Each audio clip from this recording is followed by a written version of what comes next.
саламатсыздар ма оқушылар? Саламатсыздар. Бүгін кезекші кім? Кім жоқ? Бар түгел. Бар түгел. Жақсы. Біз ең алдымен сабақты бастамас бұрын топқа бөлініп алайық, иә? Асық ату ойын бойынша, асық ату бұл қазақтың ұлттық ойындарының бірі. Барлығымыз білеміз, е? Қазір мына асықтан түстеріне қарай бөлінеміз. Ақ түсті бір топқа, сары түсті бір топқа, қызыл түсті бір топқа тұрамыз. Келеміз.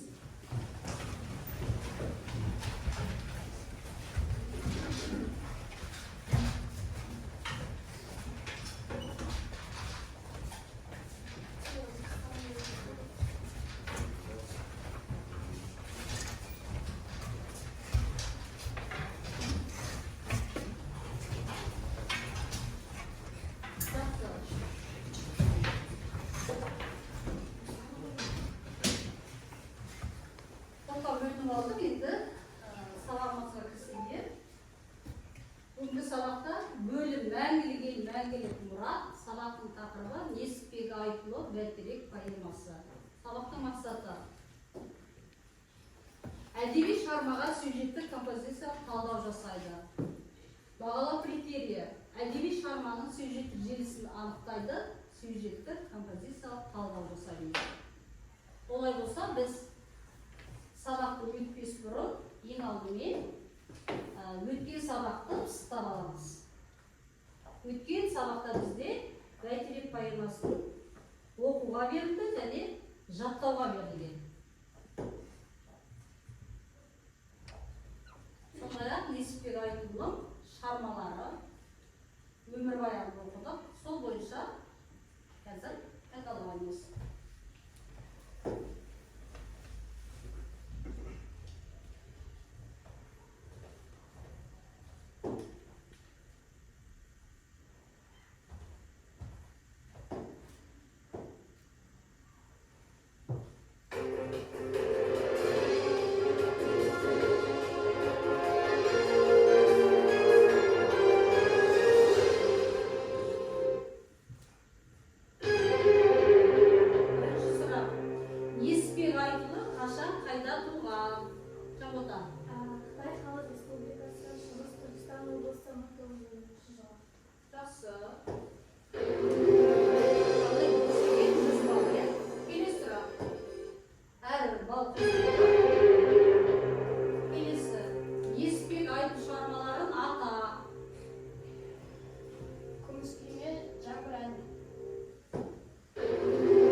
Тәуелсіздік кеше және бүгін. Тәуелсіздік кеше және бүгін. Келесі сұрақ. Поэмадағы автордың азаматтық идеясы не? Халықты рухтандыру.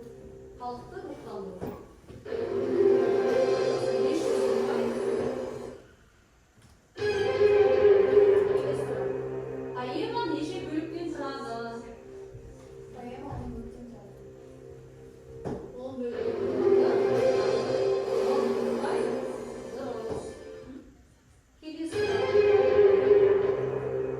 Бәйтерек монументінің биіктігі мен салмағы.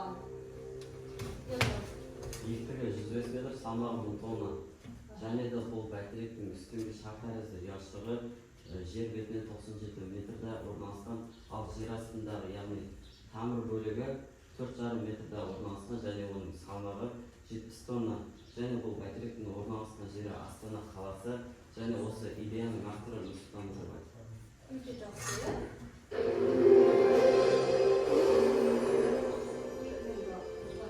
Сонымен жақсы, біз өткен тақырыпты қайталадық. Барлығымыз жақсы дайындалып кеттік. Олай болса, сондай-ақ біз Бәйтерек поэмасынан үзінді жаттауға берілгенімізде, жаңа өздеріңіз айттыңыздар, 10 бөліктен тұрады деп. Қазір мен әр бөлікті сіздерге берем. Сол бөлікті айтасыздар. Барлық бөлімдер жатта кеттік қой. Ал енді бірінші топ қай үзіндіні айтамыз? Маған үшінші үзінді түсті. Жеткізбес Құдай сүйсе бақытымды, ақ түйенің ақтарына ақтарылды. Ат шаптар әруақ шақыр тойлар қазақ, тәуелсіз президенттің таққаныңды. Ошақтың үш бүтіндей үшкіл қазақ, ел болып еңсе көтер күш қол қазақ. Сиырдың белегіндей бытырасаң, қашанда көрер күнің мүшкіл қазақ. Қашанда көрер күнің мүшкіл қазақ. Тажалдың тамақ болып игілігін, тағдырдың көрген салған қиғылығын, еркінде қалай білсең аттың басын, өзіңе өз тізгінің тиді бүгін. Жүнжіген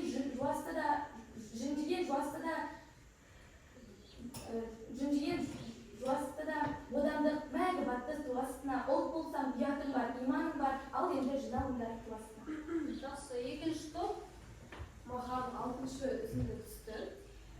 Дүние келе бермес шыр айналып, бел буды тәуекелге мың ойланып, алдында болашақтың беті жарық, еңбегі еліне аяр, Құдайға анық. Шайқасып ата жаумен сан кезеңге, бабалар кешіп өткен қан өзенге.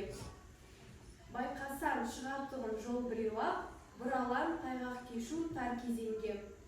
Ғасырда көтерілген намыс тудай, алаштың вағы тумас, арыс тумай.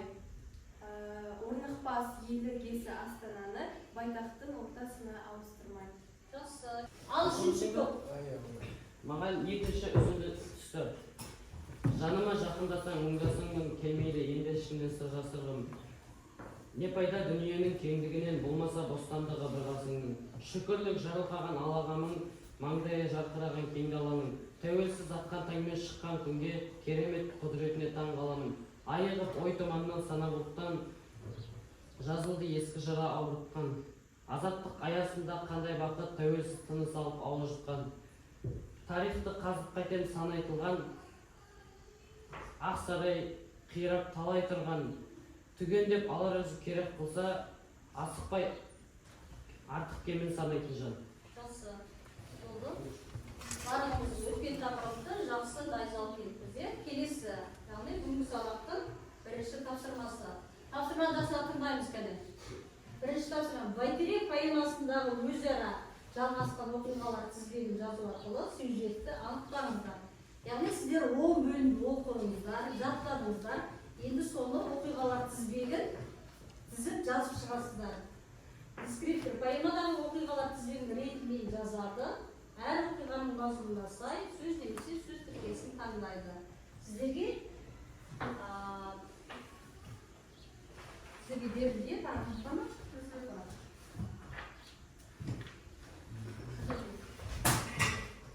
ақпарат берілді. Поэмадан үзінді бойынша поэманың үзінді желісін жазып шығасыздар. Модельдеу әдісі бойынша. Яғни сіздер бірінші, екінші, үшінші бөлімде не айтылады, соны сіз жазып шығасыздар. Сіздер 4, 5, 6 бөлімде не туралы айтылады, соны мендерге формасымен жазып шығасыздар. Сіздер 7, 8, 9, 10 бөлімде не туралы айтылады, соны мендерге жазып шығасыздар. Содан кейін 5 минут уақыт қорғайсыздар. Ал бастаңыздар. Кәне болсын.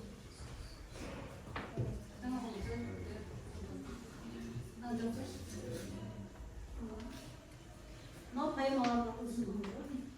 Мысалы бірінші бөлімде не туралы айтқан, екінші бөлімде сіздер жазылады. 4, 5, 6 бөлім.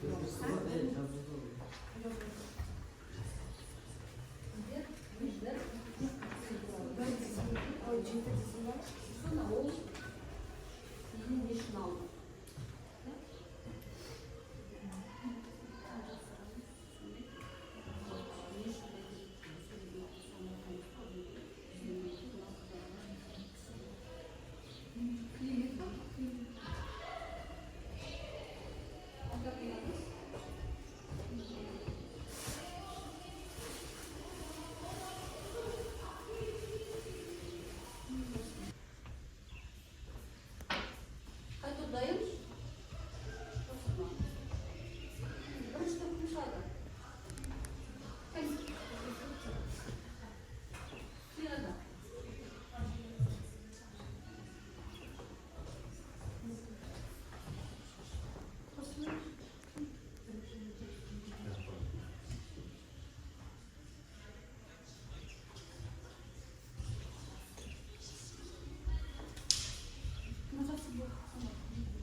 соны тізбектеп айтады және модельдеу әдісі бойынша не себепті осы сурет алғанын түсіндіреді. Бізде бірінші, екінші, үшінші бөлімде автордың дәстүрлі, тәуелсіздік, тәуелсіз президент, қазақ тарихындағы ел басқарған хандар, сын сәттер, және де елбасының тығырықтан шығар жолды қарастыруы. Біздің құрам ұсталған себебіміз Қазақстан тәуелсіздігін алғаннан кейін осылай құрам ұстайсам. Өте жақсы. Топ жақсы жауап берді. Барлығы жақсы қатысты. Келесі, екінші топ. Бұл кісілерде нешінші бөлімдер?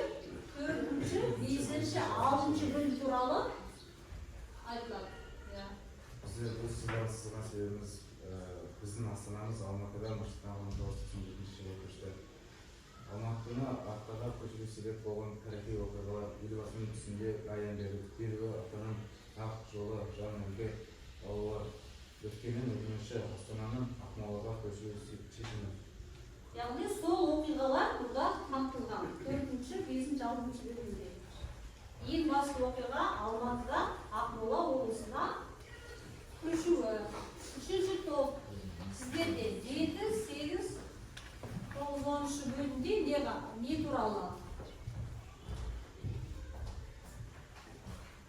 Бізде бұл бөлімде Астанаға бет алған көш, бабалар басы жатқан жер, көркін түзеген астана, алауыздықтан аулақ болу, халқын ұйыстырған мұраға, еңсесі бәйтерек. Және бәйтерек, біз бұл суретке бәйтеректі алған себебіміз, біз тәуелсіз алғаннан кейін осы тәуелсіздіктің шаңы ретінде бәйтеректі алдық. Бұл бәйтеректің сызбасын Нұрсұлтан ағамыз өзі сызған, және бұл бәйтерек тәуелсіздіктің белгісін білдіреді. Өте жақсы. Яғни бірінші тапсырманы 3 топта өте жақсы орындады. Тапсырма берілген тақырыпқа сай болды. Келесі екінші тапсырма. Екінші тапсырма қараймыз тақтаға. Бәйтерек поэмасының сюжетті композициялық құрылысына талдау жасаймыз. Яғни біз әр тақырыпты өткен сайын соның сюжетті композициясына талдау жасаймыз. Бүгін сол Бәйтерек поэмасының композициялық талдауын жасаймыз. Сіздерге мына концерттің ішінде үзінділер берілген. Сол үзінділерді ретімен қойып композициялық талдау жасаймыз.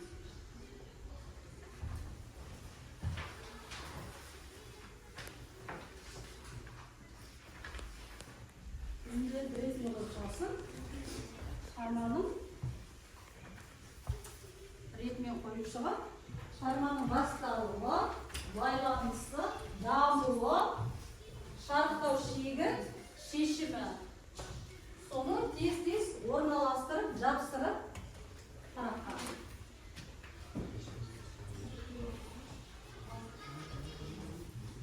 Сосын әр қайсының қасына тірек сөздерді қоямыз.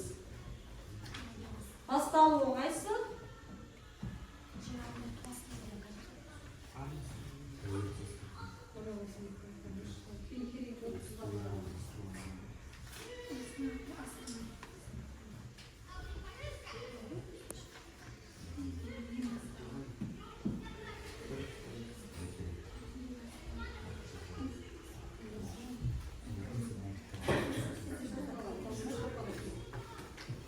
Тірек сөзді қасына көрсетеміз.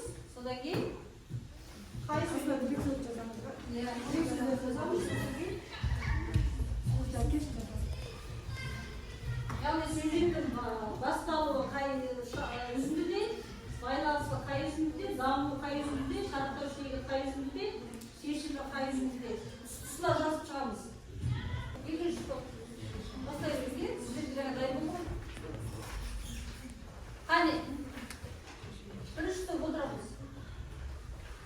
Бізде берілген тапсырма Бәйтерек поэмасының композициялық құрылысына талдау. Яғни шығарманың басталуы, байланысы, дамуы, шарықтау шегі, шешімін табу және тірек сөздерді көрсету.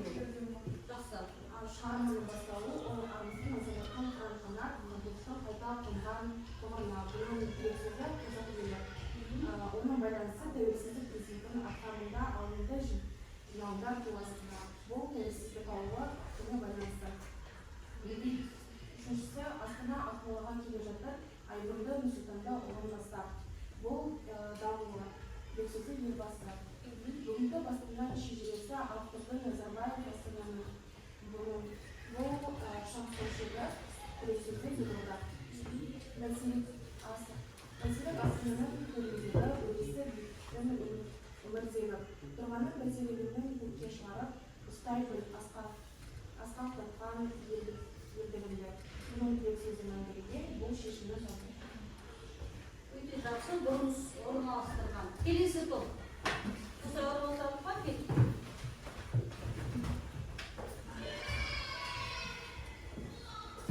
Сіздер байқасыздар. армысың азаттығын қыраққаны халықтар тұрмыс болды. Бұл елдің бастауы және тәуелсіздік қазақ елі болып табылады. Және тәуелсіз президенттің ақтамында алайда жиналымдар қуасына бұл байланысы сөзді тәуелсіздік. Астана арқылы барып келе жатыр. Айбынды Нұрсұлтандай ұлын бастап. Бұл дамуы және тек сөзі елбасы. Жақсы, болды. Келесі сіздер аластырасыздар. Үшінші топ. Дамуынан бастайсыздар. Даму қай тізімде берілген? Даму. Даму. Тәуелсіз президенттің ақтамында алайда жиналымдар қуасында бұл оқиғаның дамуы тексіз тәуелсіздік болады. Астана ақмолаға келе жатыр, айбынды Нұрсұлтандай ұлы бастап. Бұл оқиғаның шиеленісуі тірексіз елбасы. Бүгіннен басталатын шежіресі авторы Назарбаев Астананың. Бұл оқиғаның шарықтау шегі болады, ал тірексіз елорда. Бәйтерек Астананың төріндегі өрісі биіктің өміріндегі. Бұл шарықтау құбылысы. Ал тірексіз мәңгілік. Шешім жоқ. Тұрғанда бәйтерегін көкке шырқап, ұстайтын асқақтар елдігінде. Бұл шешім. Тірексіз қандай шешімдегі? Мәңгілік. Жақсы. Олай болса біз осы Бәйтерек поэмасының тірек сөздерін таптық, ондағы қандай оқиғалар тізбегін білдіген. Енді осы тірек сөздерді пайдалана отырып, әр топ ой толғау жасамыз. 3 минут. Ой толғау.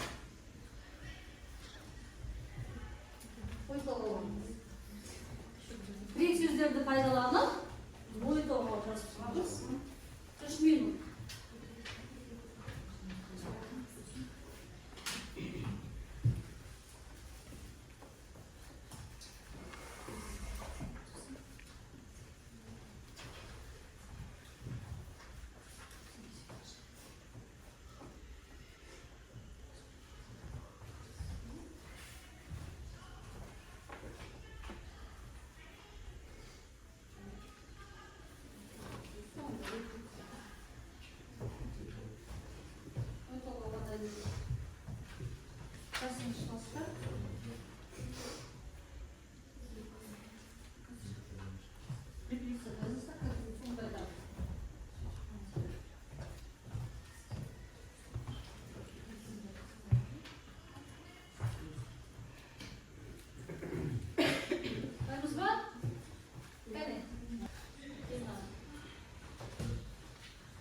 Тыңдаймыз, қазір баға береміз. Сол мәңгілік тақырыбын ашалды ма?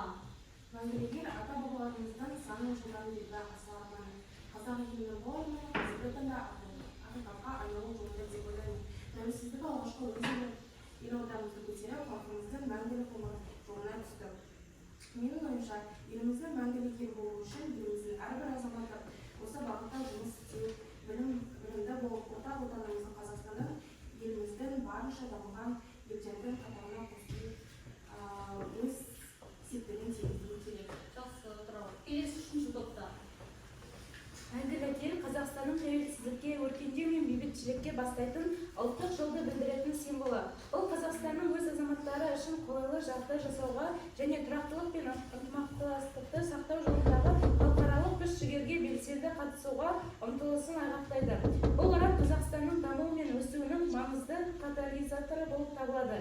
Мәңгілік ел тіркесі терең символдық мағынаға ие және Қазақстанның ұлттық мұраттарын жоғары қалпында көрсетеді. Бұл оранда еліміздің бейбітшілік пен гүлдену жолын айқындайтын көптеген негізгі ұғымдар бар. Мәңгілік ел Қазақстан халқын азат гүлденген бейбіт ел құру жолында біріктіретін символ. Бұл оран Қазақстан шарттарды бейнелейді және бұл еліміздің барлық азаматтарының мақтанышы мен рухы болып табылады. Жақсы. Олай болса, сабағымыздың осылай аяғына жеттік. Енді рефлексия, бүгінгі сабақ қалай өтті, соға өз көңіл-күйлеріңізді және мына жерде ұсыныстарыңызды жазып, мұнда айтып қоясыздар. Кәне.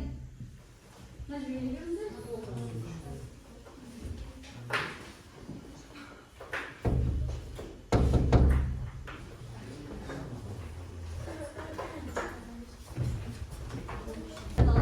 Сау болыңыздар.